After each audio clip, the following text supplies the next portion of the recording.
been thinking about Overwatch a lot lately. With the Overwatch 2 beta right around the corner, I've been reminiscing on all the fun I used to have, back in the good old days of Overwatch. See, up until Overwatch, I'd never really been one for FPS games, or for that matter, competitive games either. But when I got the chance to play the Overwatch beta back in 2016, I instantly fell in love with the game and immediately pre-ordered. I even waited up to play it at launch. I mean, I loved every second of the experience. I even went as far as to put 10 days worth of gameplay into Overwatch on the Xbox alone, and another 43 hours when I finally got it on a PC that could run it. And I'm sure for some of you, me saying that I played 10 days isn't actually that much. I mean, hell, I had a friend on the Xbox who'd played Overwatch for the equivalent of 80 days. But to me, to have put that much time into an FPS game back then, that meant there was something special about Overwatch. Overwatch was a game that started my love for competitive FPS games. And, as regrettable as that may seem to me now, there's a very good reason for that. Back in the good old days of 2016, Overwatch was a perfectly crafted 6v6 experience. It was filled with mayhem. It was filled with fun. You could have a team of 6 Winstons jumping around the map going, well, apeshit. Or you could have a well-balanced team comp that was, actually fun and viable. But in quick play, both types team comp were perfectly valid and enjoyable. Of course, at the start, you had some characters that were ridiculously broken and OP, but each character was unique and fun to play, which meant it was hard to not be able to find a role you enjoyed. There were the tank options like Roadhog and Reinhardt, characters designed to defend objectives, but they were also fully capable of wiping the entire team off the face of the map if necessary.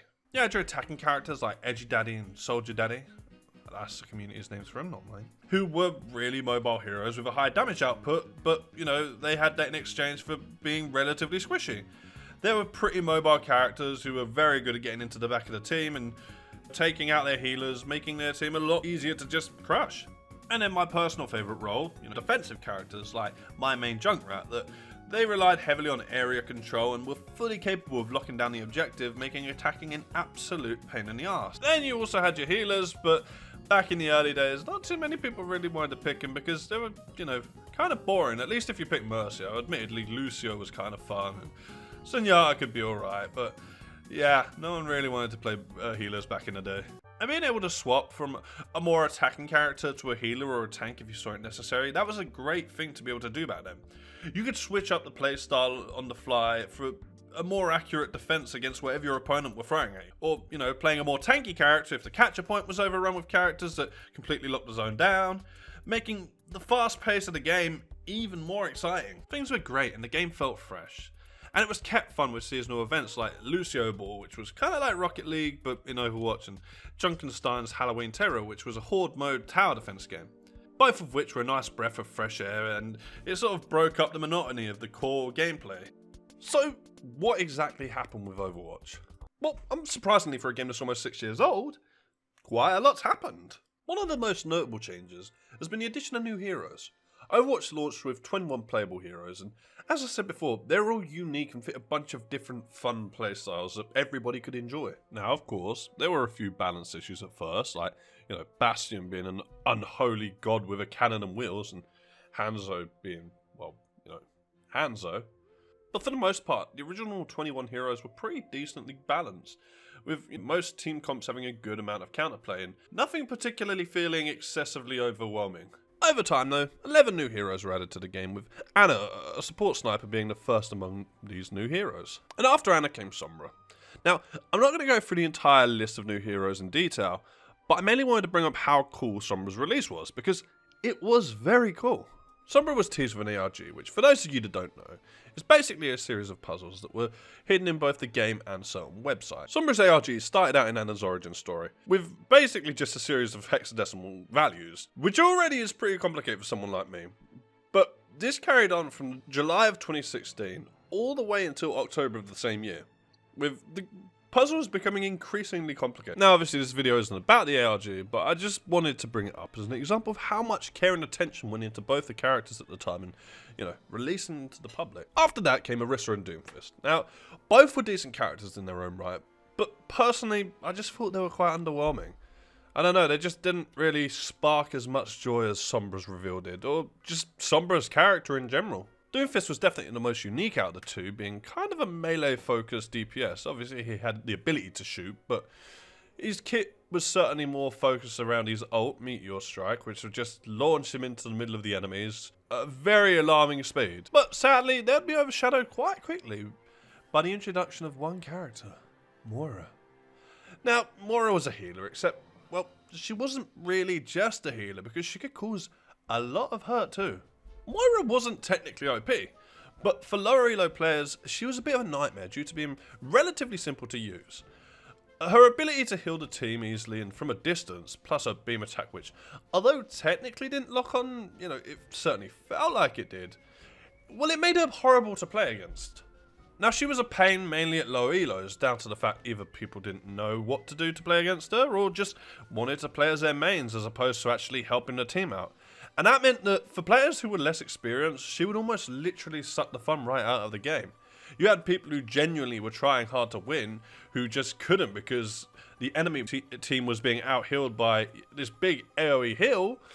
And you had the people who were just trying to have fun with their mains, who again couldn't because they just couldn't push past that heal. I mean, if you look on YouTube and search for Moira, a lot of it is just people bragging about the ridiculous amounts of healing they can do with her, which obviously is, standard behavior for a healer, but when it's just so much that it's unbearable to play against, it just ruins the game for people who aren't good enough at the game to be able to counter it in any way. All of the heroes added to the game up until this point had obviously impacted the meta one way or another, but none quite as much as the next hero.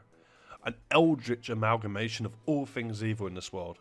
A vile creature sent from the devil himself to make people suffer. Bridget. The introduction of Bridget is when things really took a nosedive for Overwatch. Moira was a mild inconvenience compared to Bridget. She was pretty much no fun to play against at the beginning and subjectively not fun to play as. Nowadays she's pretty tolerable to play against. And, in high elo she's a bit more of a pocket pick. But on release, she was a monster. An absolute beast. Bridget was mainly designed as a way to weaken the effectiveness of dive DPS heroes like Tracer or Genji. Because in high elos they were pretty effective. But she was given an overinflated kit that gave her a shield, a heal similar to Lucio's, plus a stun that could go through shields, and that all meant that she was a jack of all trades, and with a decent team comp, she didn't really need to be the master of any of them to make life a living hell for the opponent. But although her modern equivalent's pretty lackluster, the damage done by her to the game was already significant, with the creation of the Deathball meta, which is widely regarded as Overwatch's most boring meta. And it was enough to put a lot of people off of wanting to either play or watch Overwatch. The Deathball meta, also referred to as GOAT, consisted in 3 tanks and 3 healers and was popularised by the Overwatch League team, aptly named GOATs. And they absolutely curb-stomped the season by using 3 tanks and 3 healers. And it made the game very, very slow, a shadow of its fast-paced chaotic early days. And that's what truly brought one of the biggest downfalls of classic Overwatch.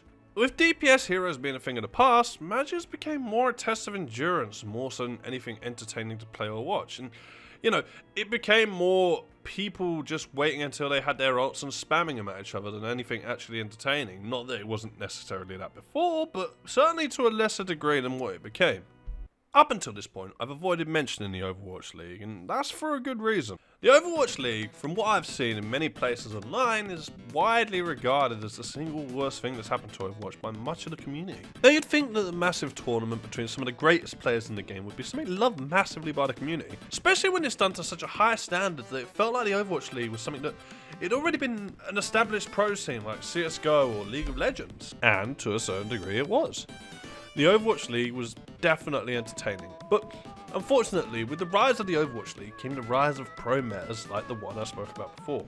Now, obviously, I'm not saying that metas are inherently bad in games. I mean, it's pretty much standard practice for any sort of competitive game to have some sort of meta. I mean, hell, even Twitch, a streaming service, has what they consider a meta. But the problem with Overwatch's meta is that, in large part to the Overwatch League, the game started to become balanced in a way that it really made the experience better for high elo players and somewhat less fun for the lower. And I mean, that's nothing new in esports. Big games tend to focus their balancing towards higher elos because they're usually the players that are capable of taking most advantage of any exploits that are available. But the thing is, if we consider up to about gold, about the standard level of play, then that means that they were basically making the game harder for just over half of the percentage of the players, which, okay, they're probably not the most dedicated considering their ranks, but still, they're players nonetheless, and that's still a large portion of the player base. Also, I just remember this graph is actually from 2018. I would like to point that out because I'm sure that, you know, people will point that out in the comments if not. But yes, alright, it's an old graph, but still, you know, I'm sure not a lot's changed in that time. But one of the biggest problems with the whole Deathball meta was the fact that it was made even more stale by Blizzard forcing players to take 2 healers, 2 tanks and 2 attackers, in basically what was an attempt to fix the game without fixing the game. So, as opposed to patching the tanks that were actually causing issues, or maybe, I don't know, fixing healers, they just said, you know what, fuck it, no one can have fun anymore. No one gets to have fun in this game. And I know that's a bit of a controversial take, because I know for a fact that there are people who like the 2-2-2 team comps, and that's completely fair, but the thing is, there are games, competitive games like League of Legends, that although they have roles, they let you pick whatever champion you want in the lane for better or worse. Now, I know obviously that doesn't necessarily work in the case of Overwatch, but Rainbow Six is another FPS that forces roles. However, their roles, they're a lot more specific for attacking and defending. And at the beginning, Overwatch also had roles that were basically attacking and defending, so I don't know why they just didn't, you know, dive into that a little bit harder and just say, okay, these are your attackers, these are your defenders. There probably would have been balance issues there as well, but they just decided, instead of balancing the game, we'll just make the game a lot more boring. Also, the 2-2-2 thing, it's my own subjective opinion. I just don't like being locked into a specific role and not really be able to change my character too much if I want to or necessarily need to. I mean, that's coming from somebody who plays League of Legends, who once you've locked in your character, you are locked into that character. But it just doesn't feel right in Overwatch, considering that I just feel like there's no counterplay anymore, at least not as much as there used to be. The 2-2-2 once again made the game feel even more slower by just forcing teams into essentially mirroring each other and leaving very little to do other than shoot at the tanks and shield until you manage to get down enough to actually damage your enemies. Then, having all the damage being negated by the enemy's 22 heals, 14 shields and 6 ults. Not only that, but since the announcement of Overwatch 2, Overwatch has pretty much just been left for dead, which as far as I'm concerned is the worst thing they could have possibly done. Overwatch now only receives a few balance patches with the same existing events they used to have just being recycled to try and keep the game somewhat alive. And it's crazy to me because this feels like something that's been planned for a long time. Blizzard had an incredible game on release, and to me it feels like they were rested on that. They let the game slowly slip into a slow death under the guise of, well, they liked it when it first came out, let's just not change anything. Or let's just completely do a 180 on what the game was and go for this ridiculously competitive, over-the-top game. Overwatch on release was a game that I loved to just jump into on my own or even with my friends and just have a good time with, whereas nowadays it feels if I don't have a team of 5 dedicated players, then I'm just going to get absolutely curb stomped and it's just going to be no fun whatsoever. And you know what? When I tried to play it to make this video, it definitely felt like that. Games like Destiny 2 have proved that you didn't need to leave your old game for dead just to be able to bring out a sequel. I mean, Destiny 1 basically carried on right up until the launch of Destiny 2, and that's how it should have been with Overwatch. Now, obviously with Overwatch 2 coming out, that leaves me, and I feel a lot of other people thinking, will Overwatch ever go back to its glory days? And it's not uncommon for a large chunk of a game's community to fall off, you know, especially after 6 years, but part of me is concerned that Overwatch 2 won't be enough to renew the interest that there used to be for the game. Hi guys, Jimbo from the future, and basically I just want to talk about the Overwatch 2 beta, which has gone live as of me recording this. A lot of people have basically just said it's Overwatch 1 with a new gloss of paint, and from what I've actually watched of it, I can completely agree. It does certainly look like that. I feel like one of the biggest reasons for the creation of Overwatch 2 is lack of funding, lack of money. Now, obviously, I don't know that to be a fact, but, you know, it makes sense, right? They've not really had any way to monetize the game other than loot boxes, and who really cares about loot boxes in this day and age? If you do, you're a bit weird. Games like League of Legends and games like Rainbow Six Siege have a really smart way of doing it, which is selling you the characters outright, or simply making you pay for season passes. They're not obviously the best for the consumer, but the fact is, we still get to play the game we enjoy without those updates, but they still get their money. So, personally to me, I don't think that's necessarily a bad idea. I've played both Rainbow Six and I've played League of Legends, and in both I have actually paid for characters because At the end of the day, if I want to pay it, I'd rather do that than spend 20 hours of my life trying to earn them, you know? Not only that, same Rainbow Six or in League of Legends, these extra characters, they don't really add so much to the game that it becomes unbearable to not have them, you know? They're not necessarily required characters. Obviously, I know League of Legends is a bit different. It has like 160 characters or something along those lines, and Rainbow Six, where you have your attacking and defending side. So I know they're both structured differently, but the fact is, it would, in theory, work with Overwatch. I don't see any reason why they couldn't do it that same way, other than the fact that obviously they made the promise that they wouldn't do it, and fair play to them for sticking to it. But realistically, I think it would have been in our best interest, and I say that honestly, I think it probably would have been in our best interest, because we wouldn't be getting Overwatch 2 and having them drop development for Overwatch 1 massively for over, what, 2 years. So yeah, as players, as people who actually want to play the game and enjoy the game, it probably would have been a better idea. According to several sources, Overwatch averages around 600 to 800,000 players monthly, which isn't too bad, but that's across multiple platforms, whereas games like CSGO manage a similar amount on PC alone.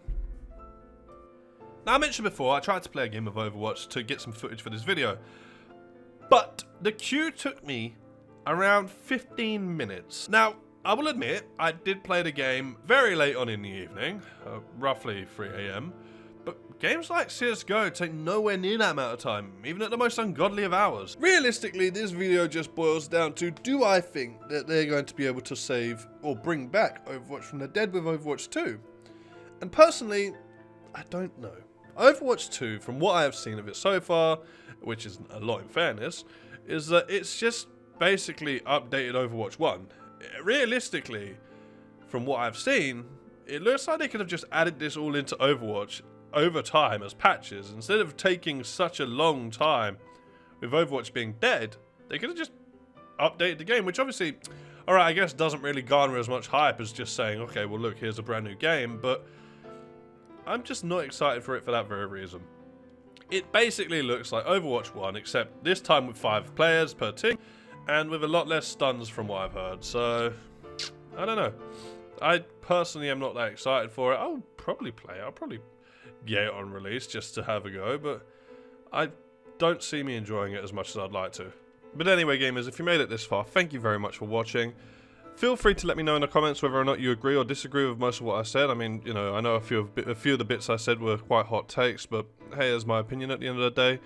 And if you did like this video, then, you know, feel free to like and subscribe. It would very much be appreciated. Goodbye.